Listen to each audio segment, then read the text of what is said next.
Olá, boa tarde para todos que nos ouvem. Nós estamos aqui nessa mais uma live aqui no Movimento pela Vida 2020. E essa live de hoje é sobre a questão indígena em tempos de pandemia.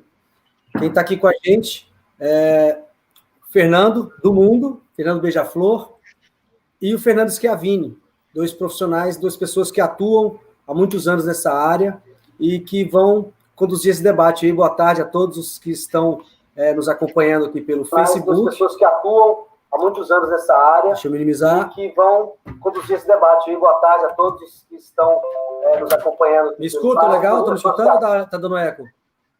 Está repetindo. Repetiu a tua fala. Não foi nem eco, foi repetir mesmo. Então, acho que é com a gente, né, Schiavini? Vamos lá. Então, como foi apresentado, meu nome é Fernando. Eu faço parte de uma associação chamada Ecoterra, é a associação que organizou essa palestra de hoje, essa live. É uma associação que foi fundada em 95, uma das mais antigas do Tocantins, que trabalha com a questão socioambiental, né? Questão ambiental e questão indígena. A gente já vem trabalhando ao longo do tempo com essa temática. E a gente é membro, participante da organização enquanto instituição do Movimento pela Vida, e esse ano não seria um ano diferente. Esse ano mesmo, com a pandemia, a gente contribuiu nesse processo de, não, vamos fazer o encontro mesmo com a pandemia, vamos fazer um encontro virtual. E com a ajuda de várias pessoas e a firmeza da Tânia, o evento está acontecendo e a gente está aqui nesse momento participando desse encontro com essa live Povos Indígenas em período de pandemia. E eu gostaria de apresentar nesse momento uma pessoa, assim, um amigo, um parceiro, né? O Fernando Schiavini, que é um indigenista de longa data, mineiro de Tuetá, né? Que tem essa linhagem de indigenismo da escola de Rondônia, né? Deixa eu ler aqui um pouco da descrição para não considera-se justamente como outros colegas sucessor natural do humanismo prático da Darcy Ribeiro e os irmãos Vilas Boas. Né? Ingressou na Fundação Nacional do Índio, FUNAI, no início da década de 70. Então, assim, tem bastante tempo, bastante ano que ele vem trabalhando com a questão indígena. Engajando-se quase que imediatamente na resistência às formas intervencionistas e autoritária com que o governo militar trabalhava com a questão indígena. Atuou em organizações do sociedade civil, continuando sua luta pelos direitos indigenistas. Foi anistiado em 1993, retornando ao quadro da FUNAI, e também idealizador da Aldeia Multiétnica, evento que iniciou a realização desde 2007. Faz parte do programa, né, do Encontro de Culturas Tradicionais de Chapada do Veadeiro, que acontece todos os anos na Vila de São Jorge. Okay? A aldeia multiétnica reúne grupos indígenas de diversas regiões do país com o objetivo de realizar vivências que permitem ao participante conhecer seus rituais, artesanatos, comidas, cantos e danças, né, características das etnias, de cada etnia. Premiado pelo trabalho pioneiro de recuperação e preservação das sementes tradicionais indígenas realizados junto ao povo Craô, em parceria com a Embrapa, foi idealizador junto aos Craôs da Feira, né, de Semente Tradicional. Então, assim, só para apresentar um pouquinho do Fernando, o currículo dele é bem mais extenso, você tem livros, é escritor, é uma pessoa bastante experiência nessa temática indígena, e vai somar um pouco com a gente para fazer uma reflexão sobre a pandemia. A gente organizou uma pauta que ele vai entrar um pouco na pandemia, na história do processo colonizador. A gente sabe que a colonização na América, em especial no Brasil, ela foi muito perversa com os povos indígenas, e uma das armas mais poderosas, né, que causou um verdadeiro etnocídio no Brasil foi, né, o uso de doenças, de vírus, né, colocados, né, pelo colonizador que procurava expandir o seu domínio. E o Fernando Schiavini vai falar um pouquinho disso. Enquanto isso, a gente espera a Narúbia Carajá, uma indígena da área do Bananal, Inamberumã, do Índio da Beira do Rio, uma parceira, uma amiga também, e a gente vai aguardar ela entrar aqui para a gente continuar a nossa prosa, a nossa conversa, ok? E aí a gente vai seguindo viagem aqui com o nosso amigo indigenista Fernando Schiavini. Fernando, um pouquinho de você e mais um pouco desse histórico, né, das pandemias no processo colonizador no Brasil. Manda ver, mano. Então, boa tarde aí, Fernando, a todos os organizadores do Movimento pela Vida, movimento fantástico. Lembrando que agora, às 16 horas, passa um vídeo nosso também, né, que nós fizemos juntos, sobre 10 passos para a reconexão com a natureza. Maior prazer de colaborar com esse movimento. Eu tenho participado assim, de alguns anos anteriores, mas agora nós estamos conseguindo assim, estarmos juntos mesmo desse movimento. Bom, entrando aí então no assunto, né, que nos traz aqui, é como você falou, o Brasil, né, assim, como os indígenas falam, ele começou a ser invadido oficialmente em 1500, né, pelos portugueses e depois outros europeus que vieram no rastro dos portugueses, os franceses, os ingleses. E os povos indígenas, logo que os portugueses viram, né, que tinha que poderiam, que tinha o pau-brasil, que tinha ouro, enfim, foi penetrando, foi começando essa escravização indígena e começou esse processo, né, principalmente em 1548, por Tomé de Souza, o primeiro governador-geral, já trouxe, inclusive, os jesuítas também, este processo de colonização. Depois veio Martim Afonso de Souza, as Sesmarias, enfim, as capitanias hereditárias, e sempre com aquela coisa, o território brasileiro era 100% tomado pelos indígenas. Isso hoje está comprovado. Existe um mapa que chama Mapa Etno-Histórico Curti-Nuem-Aju, que dá da dominação de todos esses povos indígenas praticamente desde 1500. Então, o território brasileiro ele não era vazio, ele tinha territorialidades que se confrontavam, etc.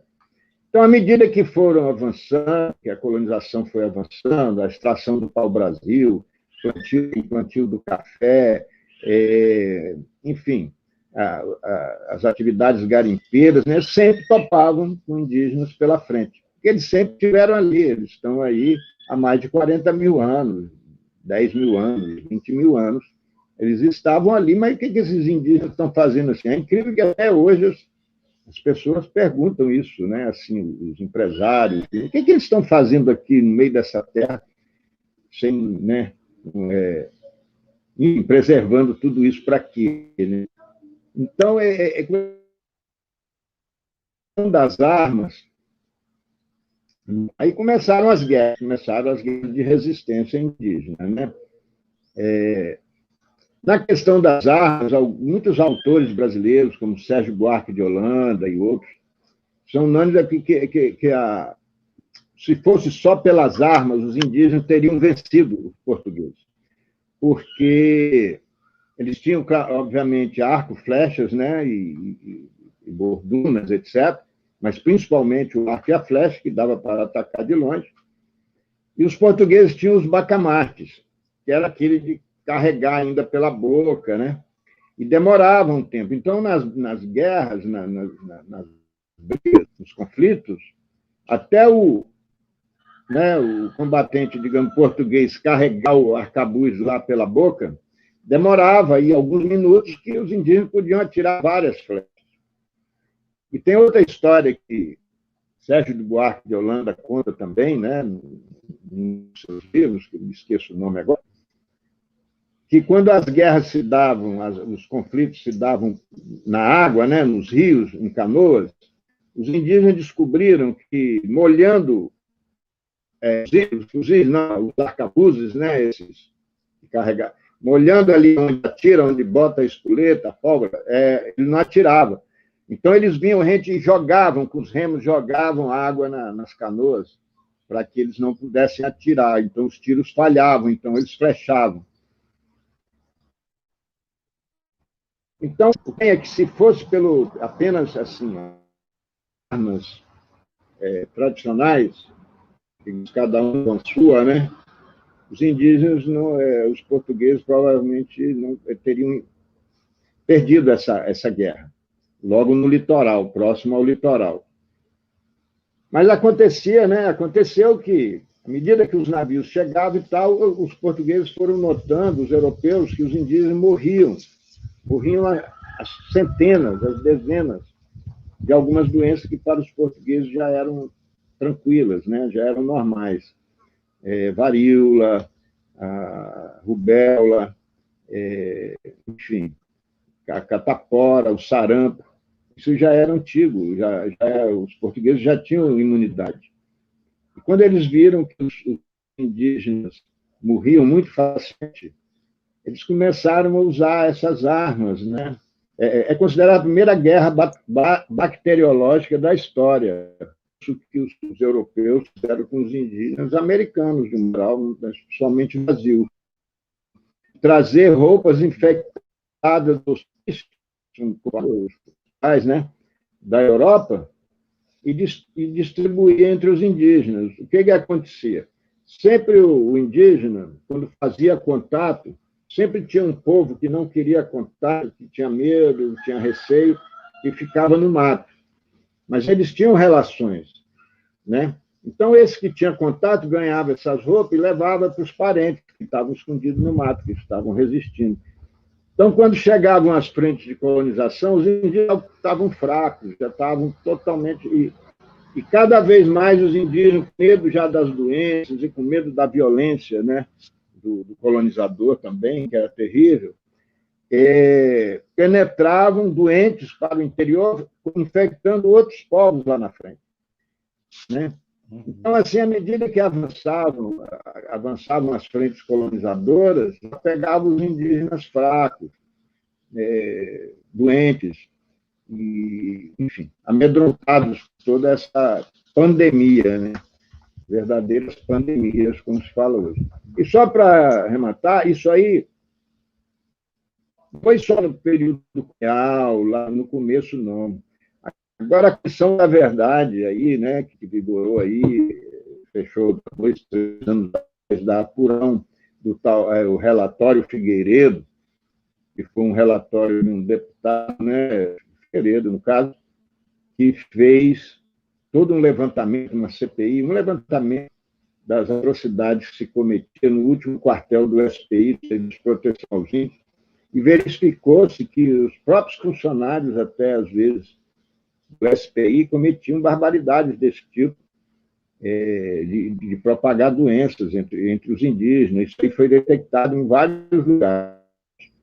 E hoje, infelizmente, nós voltamos a essa mesma coisa, o governo federal falando em exterminar os indígenas.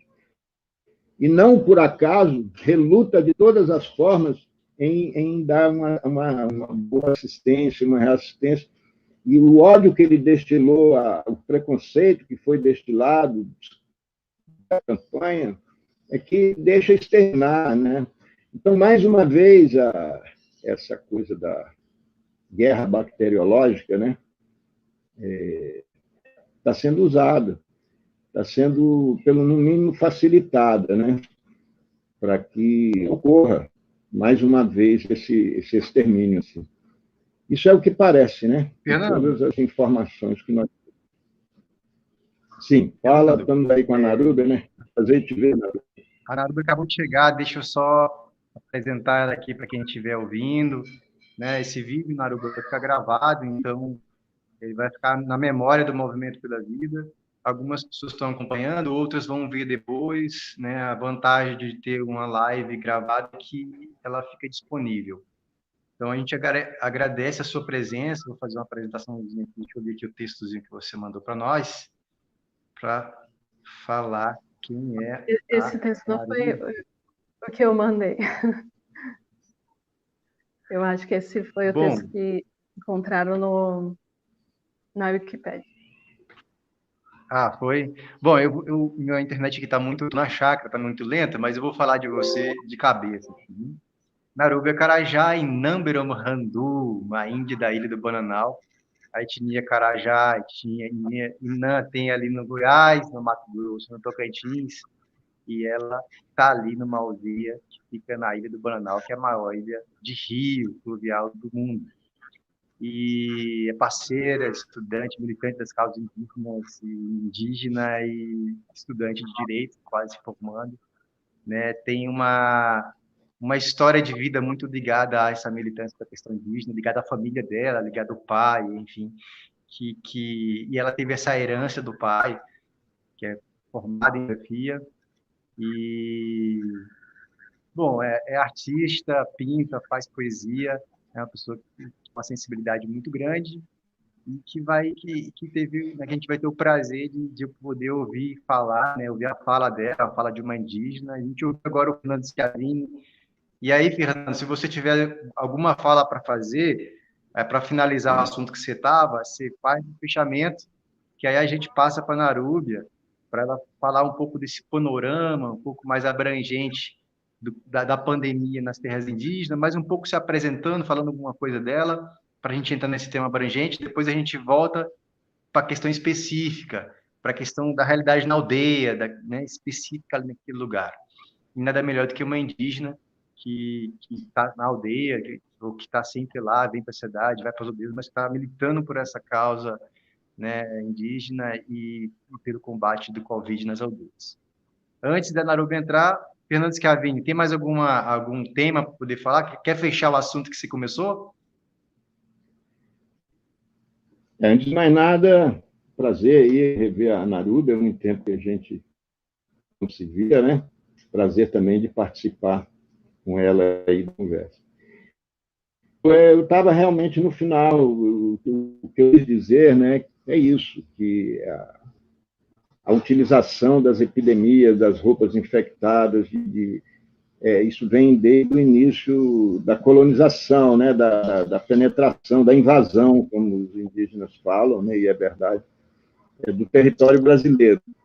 Então, eu dei um breve resumo, então, né, do que realmente aconteceu, que foi, na visão dos historiadores em geral, dos indigenistas e tal, a principal arma, digamos assim, o principal vetor de destruição dos povos indígenas, de extermínio, que assim, que alguns viajantes, inclusive os jesuítas, ficavam impressionados, porque eram milhares, centenas de milhares na região. Quando se voltava lá, menos de 30 anos depois estavam todos exterminados. Isso só foi possível pela disseminação das doenças, de maneira, muitas vezes, proposital, né? E eu fiz um fechamento dizendo que isso não é tão antigo assim. O relatório Figueiredo aí apontou a Comissão da Verdade de coisas desse tipo já na década de 1950, 60 agora, e agora voltamos a esse mesmo discurso, ou pelo menos não há o discurso, há essa coisa velada, né, de que deixa morrer, né, porque só atrapalha. Mais ou menos isso eu quis dizer nessa primeira parte aí. Passo para você agora aí, Fernando. E, Fernando, quando o Fernando fala que, né, a pandemia, o vírus, colocado inclusive propositalmente para eliminar os indígenas, a gente está falando de um quantitativo de cerca de 8 milhões de indígenas, né? Tem dados que variam, mas de 4, 5 a 8 milhões de indígenas. Ou seja, e um número que foi reduzido em 1930 para 300 mil indígenas. Ou seja, o número de indígenas, né, que foram eliminados com a chegada dos colonizadores foi quase mais de 90%. Né? 95% dos indígenas foram totalmente dizimados depois que chegaram os colonizadores dessa terra. Né? Depois que eles invadiram esse continente, como os indígenas falam, como aconteceu. Né? Porque não tem como dizer que eles descobriram um lugar onde já existiam pessoas. Mas, só para a gente ter esse panorama, gostaria de que a Naruba, né, se ela quiser fazer mais uma apresentação que eu esqueci na minha fala, ela pode fazer mais uma apresentação. E a gente, Naruba, falou um pouco da pandemia, né, que vem de um processo histórico antigo dentro dentro do processo colonizador.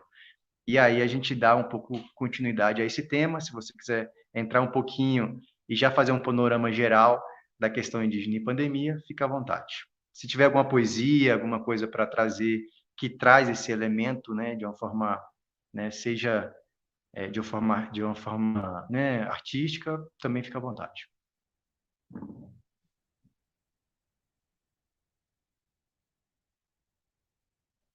A sua voz não está saindo, Naruba, tem que ligar seu microfone. Auíri. Auíri. Obrigada, Fernando, pelo convite. É um prazer estar aqui falando com vocês desse movimento que já é histórico. Fernando, de estar contigo aqui mesmo de forma virtual, mais uma vez na luta, um grande indigenista aqui do Brasil e estado do Tocantins, né? Professor aí também, muito amigo, né, do povo Merim, Craô. E esse é um tema de suma importância, fazer esse link, né, fazer essa volta ao movimento, né, de colonização é imprescindível, visto que a gente realmente está vendo acontecer, né, essa volta, que eu acredito que não é só uma volta velada, não, é escancarada, tá aí para todos nós que quisermos vermos, todas as medidas governamentais, né, é um governo assassino mesmo de povos, não só de povos, mas nós chamamos também de etnocida, porque para nós, povos indígenas, tudo está ligado, não só para nós, né? Essa mensagem tem que chegar a todos, porque toda a humanidade, todos os seres vivos dependem da natureza, então essa não é só a nossa luta.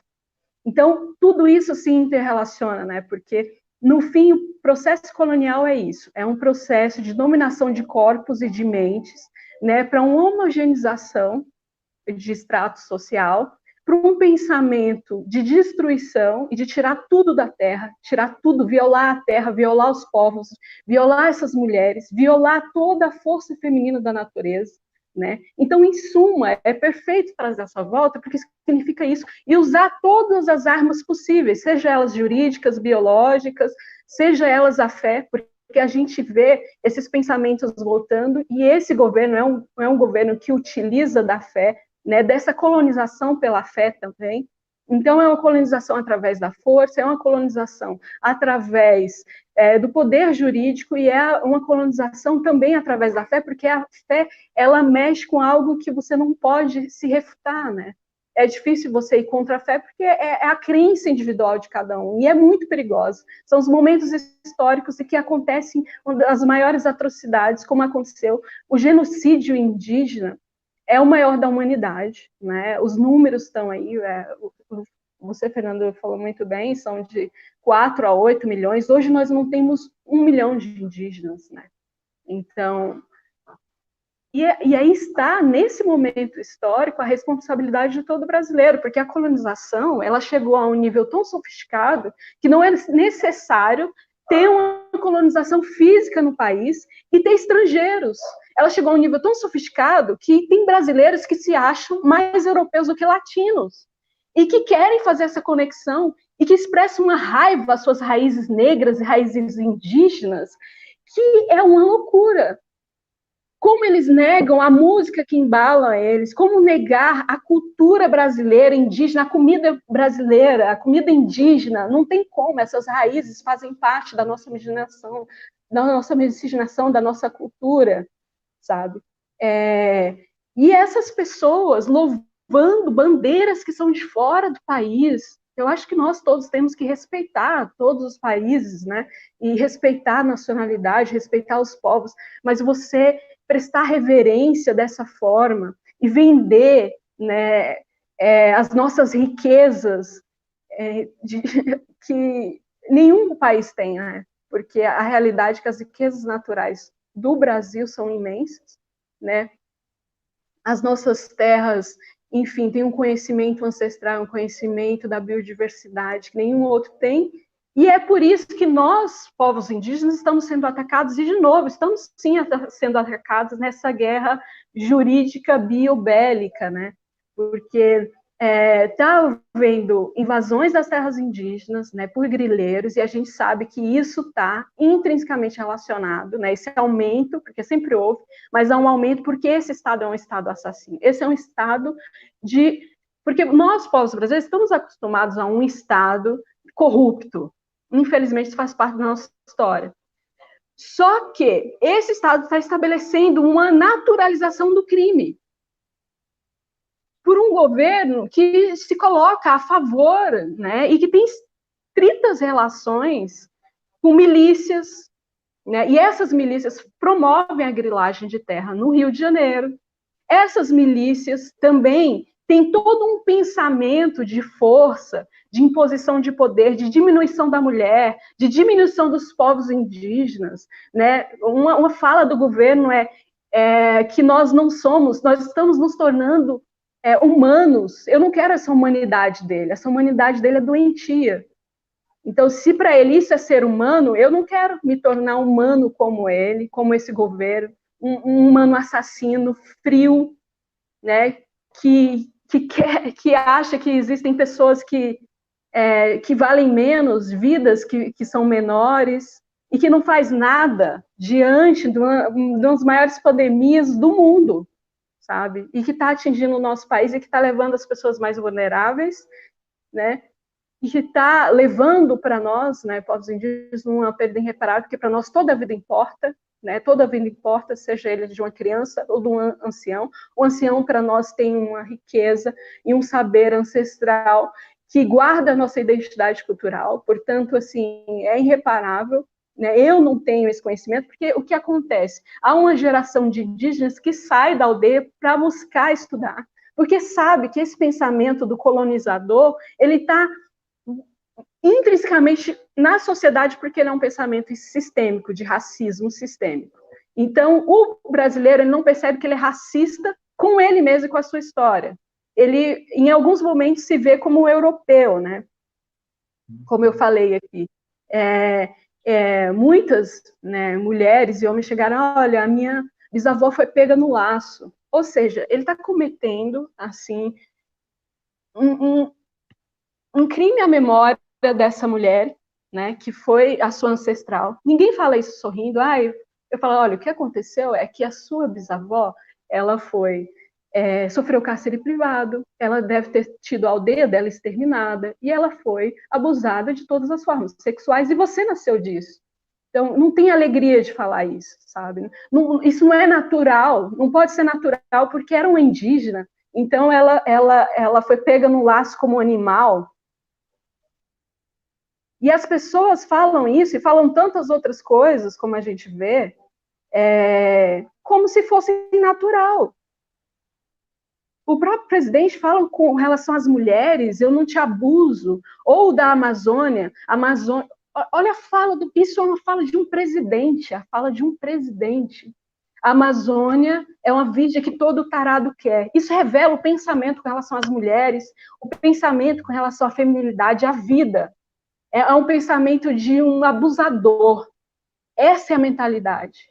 De um violador, de uma pessoa que pensa a Amazônia e as mulheres só para tirar e extrair ao máximo. É o pensamento colonizador daquele homem branco que se vê acima de tudo, de domínio, como se ele pudesse dominar a terra, como se a terra fosse menor do que ele. Nós precisamos da terra, não a terra precisa de nós. Como se nós, mulheres, fôssemos menores, seres menores, ou nós, indígenas, ou negros, fôssemos menores. Isso se perpetua, né? Nós também temos, no fim do século XIX, um outro tipo de pensamento racista que se perpetua nesse pensamento colonial, que foi a teoria do branqueamento no Brasil, que era justamente por estar nascendo essas teorias, né, do darwinismo social, e os intelectuais brasileiros que iam para fora do país, em contato com essas ideias, né? E é importante que salientar isso, porque a ciência também é utilizada, né? As pessoas com falso, né, uma falsa intelectualidade, utilizam a ciência para corroborar com seus pensamentos racistas, né? Isso acontece também. E aí eles trouxeram essa ideia do branqueamento porque era impossível para uma sociedade tão miscigenada ter uma teoria como aconteceu, né, do nazismo, do fascismo lá fora. Porque não tinha como, todos, um extrato social tão miscigenado que eles não poderiam pegar esse purismo deles, então eles inventaram essa teoria do branqueamento, e segundo eles, indígenas e negros iriam se perder e a população brasileira ia se tornar, em um século, toda branca, né? E esse é um pensamento que levou e que atinge a nós e que está fazendo com que essas guerras jurídicas e biológicas aconteçam até hoje, né? A gente vê um Ministério do Meio Ambiente falar, né, que é esse momento, como se fosse um momento bom, né? A Covid vem para que nós possamos passar a boiada, né? Isso com relação a terras indígenas, o ministro do Meio Ambiente, que a gente sabe que foi denunciado e por justamente privilegiar mineradores no estado de São Paulo, quando era ministro do Meio Ambiente, um ministro do Meio Ambiente que está sendo acusado pelo Ministério Público Federal por ajudar, né, garimpeiros ilegais em terras indígenas, ou seja, uma ação que era do IBAMA para retirada desses garimpeiros da terra indígena. O ministro cancelou, né, a operação, e em vez de retirar, né, para, enfim, interromper, ele fez ajudar os grileiros, dando uma carona em um avião da FAB, né, da Força Aérea Brasileira. Então, isso a gente está vendo acontecer como forma natural, e o brasileiro não pode mais. É um momento de basta, porque... absurdo naturalizado. Conjunto de absurdo naturalizado. E ele está se aproveitando dessa paralisação, né, que nós estamos, e desse momento que nós estamos, para passar isso, e nós estamos vendo isso passar. Então, assim, é um assassinato que está acontecendo, é um genocídio que está acontecendo, esse governo tem sangue, não tem o menor respeito com relação a esse governo, não é um governo que nós devamos ter qualquer respeito, né? E que passou da hora de ter uma união de força, porque se a gente pegar a essência do pensamento colonial é utilizar o quê? Além das guerras biológicas, é a separação para conquistar. Então, você fazer a separação de um povo é extremamente necessário. Os pensadores, os ativistas, seja eles negros, indígenas, seja de que partido, seja todos, é o momento de todos os progressistas se unirem. Será que não? O que vai precisar acontecer? Meu Deus, o que vai precisar acontecer para que haja uma união dos pensadores brasileiros, dos ativistas, dos intelectuais, das pessoas que fazem parte do Partido Progressista? O que vai ser necessário esse governo fazer para que a gente acorde que não... O que mais?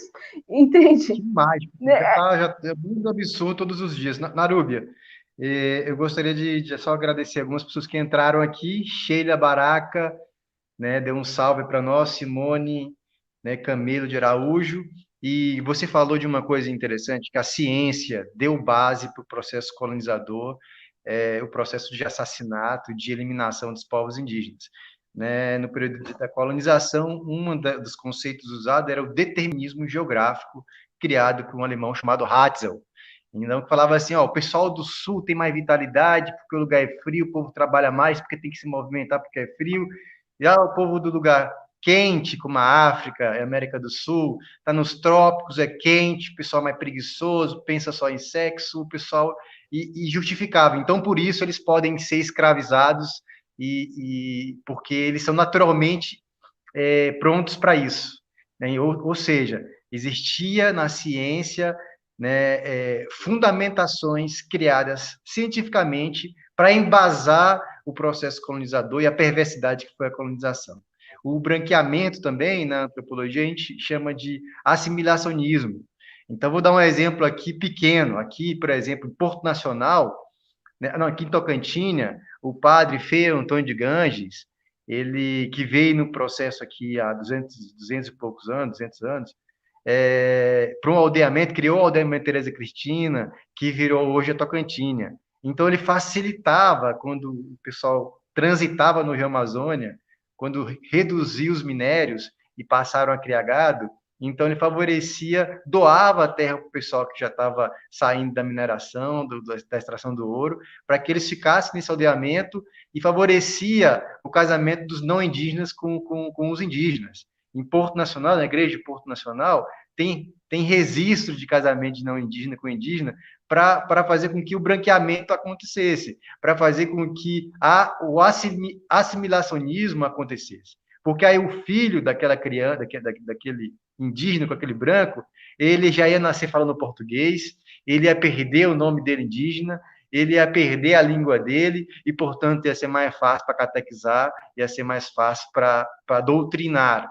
Então, essa era uma estratégia que a igreja usava e que teve consequências, né, muito fortes aí, porque houveram guerras entre xerentes aqui em Tocantins, por exemplo, por causa dessa doação de terra que o Frei Antônio de Ganges fez, né, doando terras indígenas. Quando o Frei Antônio de Ganges chegou no processo da colonização, indígenas, quando ele morreu, xerente, aqui em Tocantins, quando ele morreu, sobraram 300. Né? Tem uma antropóloga que fala que cada espirro que ele dava, ele tinha tuberculose. Tombava 300 indígenas na pregação que ele fazia. Então, assim, são consequências, né? E é uma forma de transmissão de doença, também de transmissão de doença através de uma ideologia. Então, esse pensamento que a Narubi vem falando, ele está muito presente, né? É um pensamento colonizador que está presente nesse governo atual.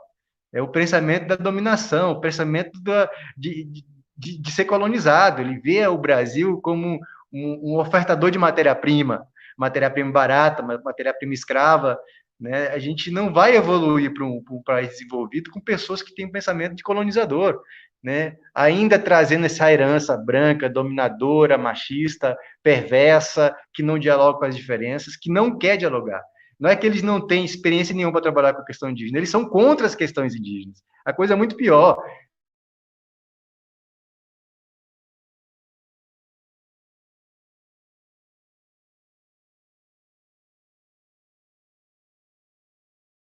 Acabou de... A internet deu uma paradinha aqui.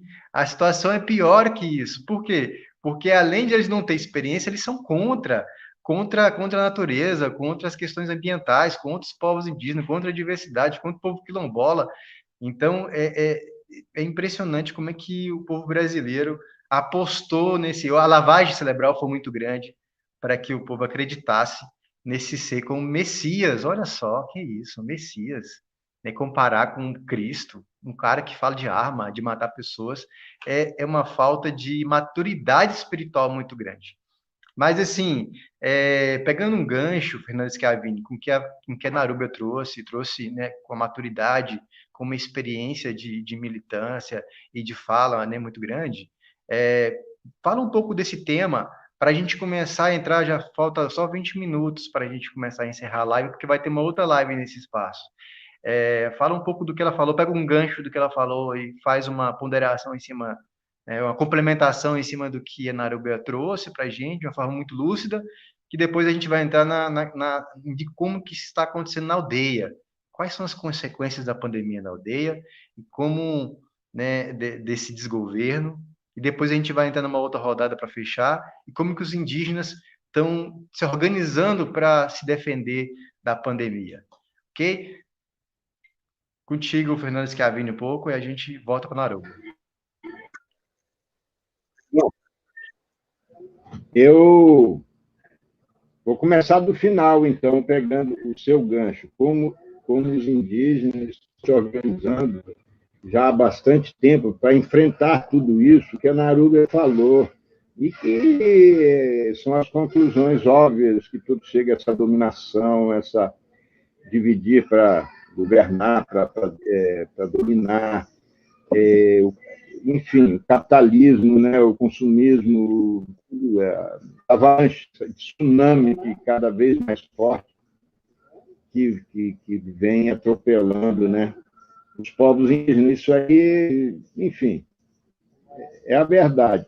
Agora, eu falei, pegando pelo final, Ainda bem que os povos indígenas, digamos, de algumas décadas para cá, iniciaram um processo de organização que também é muito forte. Ele não sucumbia assim, mas como cordeiros, como antigamente, troca de lugar, bota para lá. O SPI fazia muito isso negativo. Estão viajando, estão fazendo faculdades, estão indo denunciar no exterior, fazendo pressão, entrando na justiça, como foi inédito, né? A luta de tantos anos dos indigenistas, eu me coloco nisso também, indigenistas da década de 70 também, iniciaram esse processo que depois, uma organização hoje, a nível nacional, está bem ampla, está bem forte. Então, depois, é como eu falo, os povos indígenas aprenderam também a resistir, eles aprenderam até a sobreviver a epidemias, depois nós vamos conversar sobre isso, eu estou vendo, né? Então, a única coisa que eu gostaria de dizer, aproveitando, inclusive, a presença da Narúbia, que é uma pessoa de destaque, né, indígena de destaque, esse movimento indígena nacional, está sempre aí, é que, por exemplo, agora em outubro está sendo anunciada uma nova ida de lideranças da Europa, vamos percorrer várias cidades da Europa, países. Mas eu estou sentindo falta de acontecer a mesma coisa aqui no Brasil. Nós precisamos mobilizar cada vez mais a população brasileira em favor dos povos indígenas, não ficar esperando apenas, principalmente da Europa, né, que geralmente vem esses socorros assim. A população brasileira tem que estar mais consciente de que os indígenas estão preservando, inclusive, a sua vida, né, o mínimo de ar puro, que eles possam respirar na cidade. Então, assim, fica a sugestão aqui, que eu até já escrevi para a COIAB para a PIB também, não sei se receberam, para fazer uma campanha também a nível nacional, não só internacional. Mas o que eu quero dizer aqui, meu raciocínio, encerrando, que os povos indígenas não vão sucumbir, assim, nem fisicamente, nem politicamente mais, assim como era antes, não. E eles vão se surpreender cada vez mais, esse pessoal do poder, com a potência, a força dos povos indígenas. É isso que eu tenho que falar sobre isso. Narúbia. Ok? E Fernando Scavini. Narúbia, como é que está essa situação, né? Isso que você falou, que é mais geral, que é mais amplo, desse despreparo total e dessa visão, né, de ver os povos indígenas como inimigo do governo, mas como é que isso se manifesta no combate ao coronavírus na aldeia? Fala um pouco para que a gente possa ter uma visão, né, dessa particularidade aí, principalmente no povo Carajá, na aldeia de tua família. Conta para a gente como é que está essa realidade.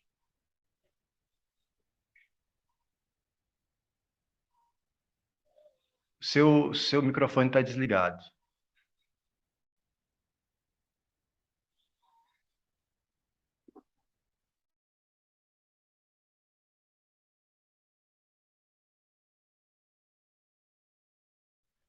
Acho que a Narúbia acabou de ter um problemazinho aí. E aí, Fernando, a gente vai continuando a conversar aqui enquanto ela chega, né? Mas eu gostaria de compartilhar um pouco. Tá chegando aí. Voltei. Sim. Ok. Pode. Bom, eu gostaria.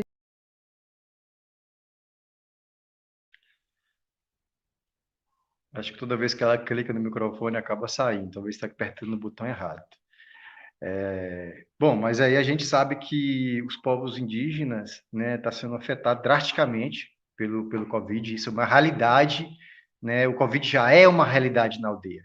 Ele está dentro da aldeia e está aumentando o número de indivíduos. É comum a gente ficar sabendo de pessoas que vêm tendo, né, passando por situações difíceis e chegando a óbito, né? Isso é uma realidade cada vez maior junto aos povos indígenas. Ao mesmo tempo, então, assim, agora é lidar com essa realidade, né? Antes a gente lidava com a realidade de que vamos proteger para não deixar o Covid entrar.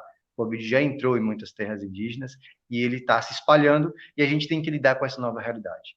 Mas aí vamos voltar para Narúbia, que é indígena e tem experiências e vivências mais específicas e atualizadas sobre essa questão na aldeia.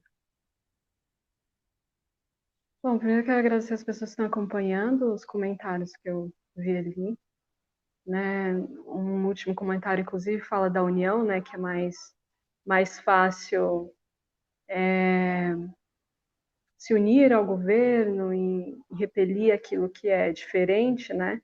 A questão é que o povo brasileiro tem que se perceber e se conhecer. Nós somos o povo que menos nos conhecemos, né? Os estudos mostram que nós conhecemos muito pouco a nossa história, a nossa realidade. Ou seja, nós, quanto povo brasileiro de uma forma geral, ver as raízes indígenas e negros como algo diferente. Mas essas raízes estão em todo o povo brasileiro. Se você não tem no sangue, na sua cultura, na sua comida, no que você fala, né, nas palavras dos lugares, nas palavras que usa, enfim, no jeito, né, nesse nosso jeito caloroso.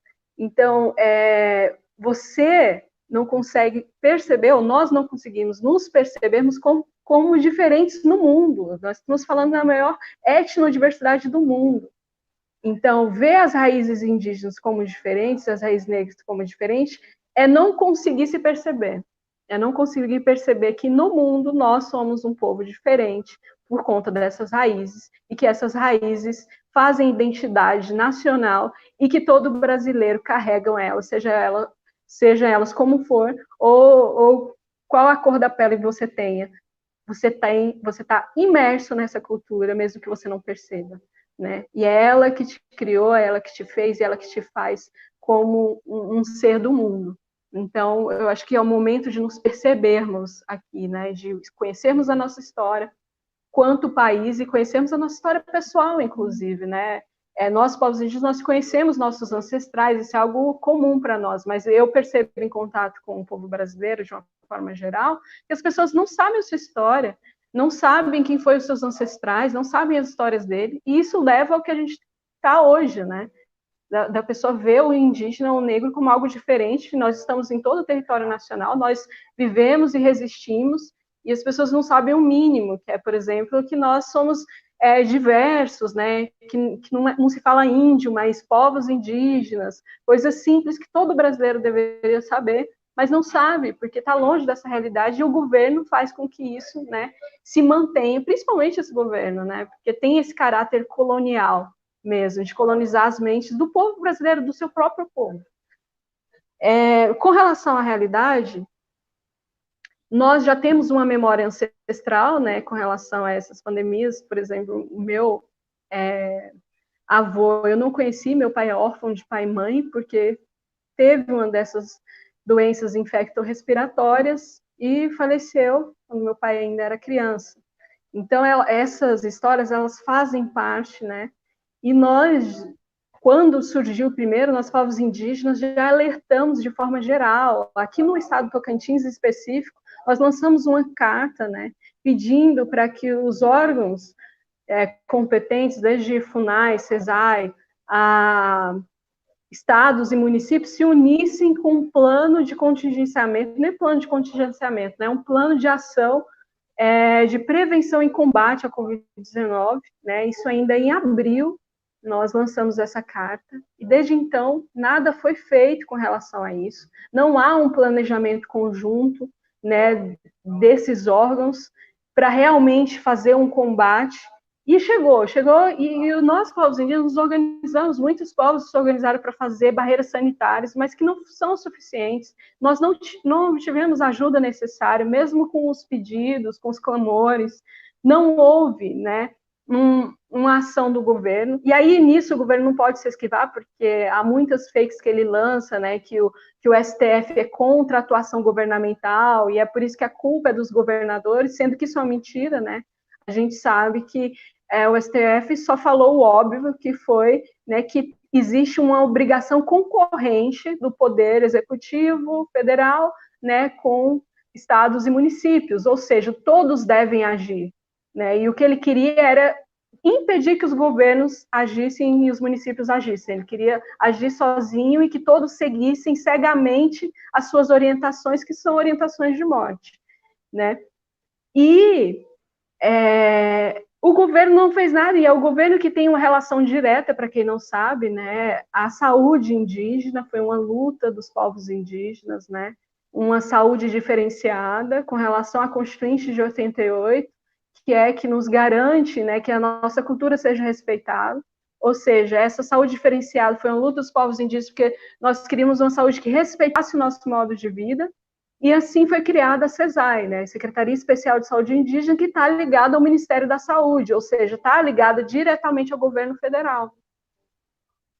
E que, portanto, tem uma responsabilidade maior de estar organizando isso junto com a FUNAI, né, junto com os estados, junto com os municípios, um combate eficaz. Isso não foi feito. E o que está acontecendo é que está levando os nossos anciões, para nós, povos indígenas, esses anciãos que estão indo,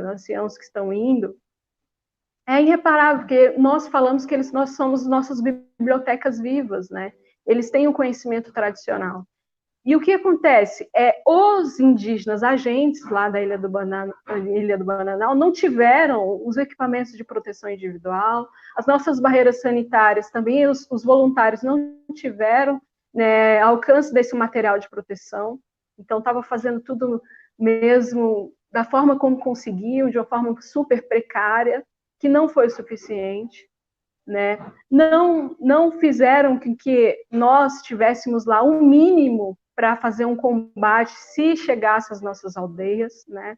Então nós não temos o básico ali para fazer um atendimento, e pelo contrário, né? Para você ver como essa guerra é jurídica, o governo, inclusive federal, vetou um projeto de lei que visava proteger os povos indígenas, né? E fez vetos em artigos como água potável. Ele queria vetar água potável em terras indígenas. Então, você imagine como é a atuação desse governo em terras indígenas.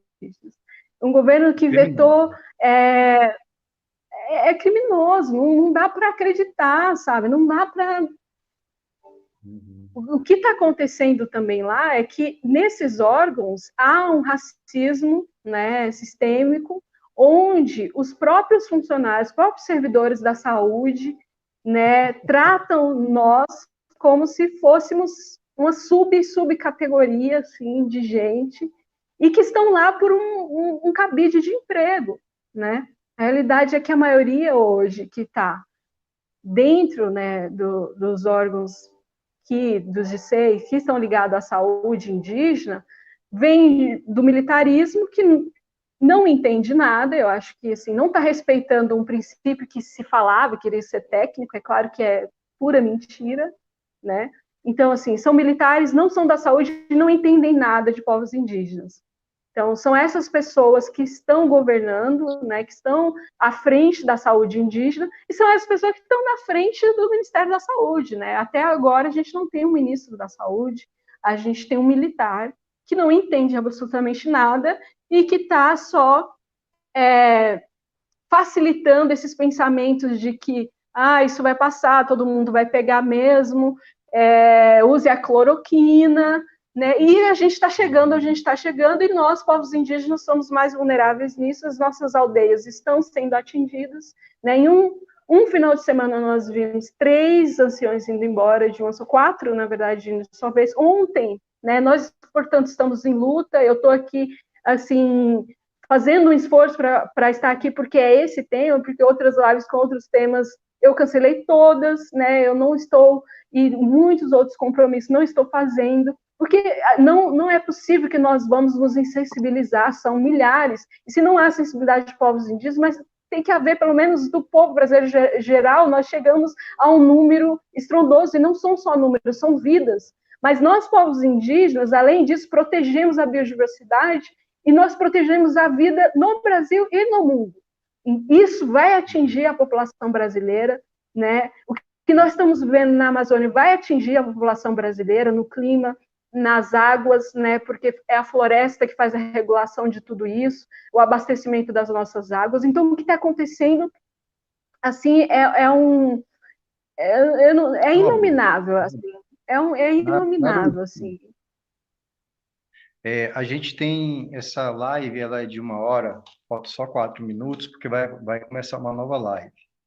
Só queria lembrar aqui que algumas pessoas fizeram alguns comentários aqui, né? A Marli, ou a Marline, um pouco do povo brasileiro não conhece as suas diferenças, suas raízes, né? Marli, dos Santos. E a Andrea falou que você representa as mulheres indígenas. Uma outra pessoa falou que movimento feminista, esse movimento das mulheres, vê em você uma força. Alguém comentou aqui. A Esté Tapioca apareceu, que é do circo. Enfim, a André mandou um salve para o Fernando Schiavini. Valeu, Fernando Schiavini. Bom, botaram aí Fernando Mundo, acho que o meu nome aí na descrição. Bom, é um tema bastante importante, bastante sério, é um tema que a gente precisa... Essas lives são importantes para poder... A Luciane aqui é muito triste as vivências desse desgoverno, né? Então, a gente realmente precisa tratar desse tema, precisa usar os meios de comunicação para mostrar essa realidade para o mundo. A gente precisa melhorar a nossa lida com essa ferramenta tão poderosa, saber gravar, saber editar, saber difundir. Tudo isso exige um tempo, exige uma técnica, e é simples, porque a gente precisa contar a história. A gente não precisa que uma mídia nacional, né, privada, venha contar a nossa história. A gente tem que contar a nossa história. E se a gente contar a nossa história bem contada, as pessoas vão se sensibilizar, porque as pessoas vão entender a realidade de cada canto contando essa história, né? Quando a Naruba traz essa realidade, traz esses elementos, é a etnia dela, é o tio dela, é o irmão dela, então é algo muito real, é algo que está acontecendo e que a gente tem a oportunidade de estar conhecendo essa realidade e se sensibilizando com ela. Quando o Fernando Schiavini vem contando essa história com uma pessoa que tem bastante experiência, né, isso também dá base, a pessoa que vai escutar, ela ouve com consideração, porque reconhece, valoriza um trabalho de uma pessoa que vem estudando, vem se aprofundando, vem se dedicando por essa causa. Bom, como falta 2 minutos, eu gostaria que você fizesse uma fala de fechamento, Narubia, de 1 minuto e meio, para a gente poder fechar aqui nas 2 horas. E o Fernando Schiavini começa, depois você termina. Fernando Schiavini, essa é uma conversa que duraria 2 horas ou mais aqui, a gente conversando, são muitos assuntos, né? São muitos elementos que seria interessante, em um momento oportuno, a gente voltar a essa conversa. Mas faz um fechamento, né? Para depois eu passar para a Narúbia. 1 minuto. Tá bom, vou fazer um fechamento otimista, rapidinho, então. Com relação a... Diz que tudo tem 2 lados, no mínimo, né? Isso tem um lado bom. O lado bom da coisa, que eu tenho acompanhado, principalmente algumas aldeias Craô, é que eles estão se voltando totalmente para as suas medicinas, para as suas formas de prevenção, confiando no pajé, o que o pajé está mandando fazer, todos estão fazendo. Está havendo um fortalecimento físico, porque está evitando ir para a cidade, tem 3 barreiras, o álcool diminuiu, a alimentação ruim diminuiu. Eu acho esse lado bom. Tem casos lá, mas até agora nada grave, não houve nada, nenhum. Tem algumas aldeias já infectadas, mas nenhuma morte. Houve um tempo, uma campanha, eles fecharam, agora que está chegando lá, e parece que já estão preparados, com o corpo fortalecido por essas ervas tradicionais. Então é isso, eu sei que está em cima da hora. Então, um abraço em todos e passo para você, ver se dá tempo aí para a Naruba falar mais alguma coisa. Naruba, vamos ver se o pessoal não fecha aqui.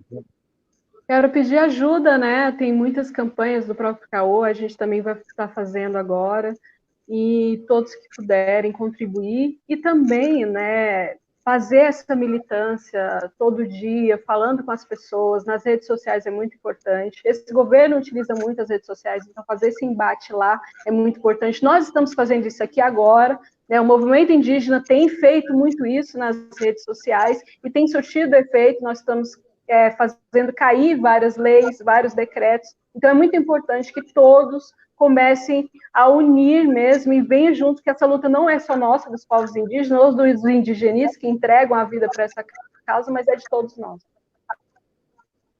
Que eu gostaria de agradecer Fernando Schiavini, a Narubia Carajá, esses dois amigos, assim, parceiros, por essa live informativa, né, por toda a contribuição que a gente vem fazendo para poder difundir essas situações, essa realidade que às vezes não é mostrada na mídia convencional, mas que aqui a gente pode mostrar diretamente. Agradecer a Tânia do Movimento pela Vida, aos organizadores do Movimento pela Vida e às pessoas que participaram dessa live.